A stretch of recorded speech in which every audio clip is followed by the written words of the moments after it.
Kung sa Divisoria ay may masarap at murang palabok na itim, Ayun, tinta ng pusit. Parang ngayon pala ako makakatikim niya, no? dito naman sa binalikan naming pudtripan sa Kuya Mike Pansit Bato ay may bago silang ipinagmamalaki na kung tawagin ay Pansit Negra. Sir, paano nagiging kulay itim yung noodles yan, sir? Bali sir, yung sabaw po natin is nilalagyan natin ng squid ink po.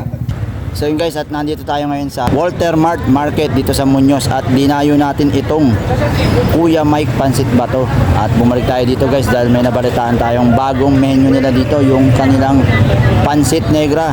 So kakaiba tong pagkain na to kaya napatayo tayo dito para matikman natin.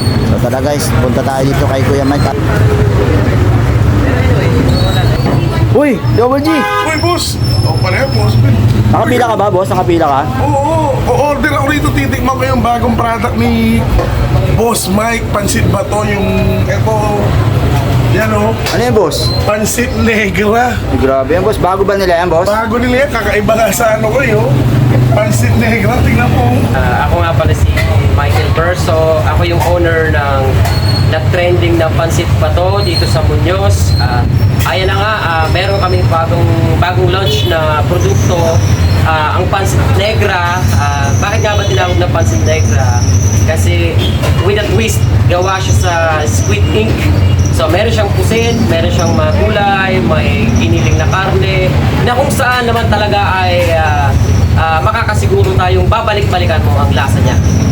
So ayun, ganun pa rin naman, nandito pa rin yung yung dating produkto natin, affordable pa rin naman, wala naman tinaas sa presyo. So ayun, at sa mga nagbabalak din na magkaroon ng ganitong business, you can message us through our page or you can contact us this number 0919-277-9118. So yun mga boss, titikman na natin itong in-order nating Pansit Negra dito sa Kuya Mike Pansit Bato, na located lang dito sa likod ng Walter Mart Mall dito sa Muñoz. So ito yung in-order nating Pansit Negra. Oh. Yung laman niya meron siyang gulay, tapos may mga squid. Yan, syempre. Tapos napanood niya natin kung paano siya lutuin. Wala naman siyang pagkakaiba sa Pansit Bato na may sabaw. Ang pagkakaiba lang nila is ito naman, tuyo. Tapos yan, sinipsip niya yung kulay ng squid ink. So sa Quiapo merong pinagmamalaking itim na palabok, no? Itim na palabok. Dito naman sa Muñoz, ito naman Kuya Mike Pansit Bato.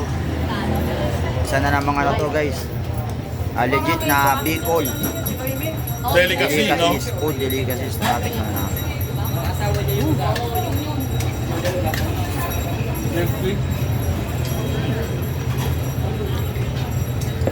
Grabe ang sarap.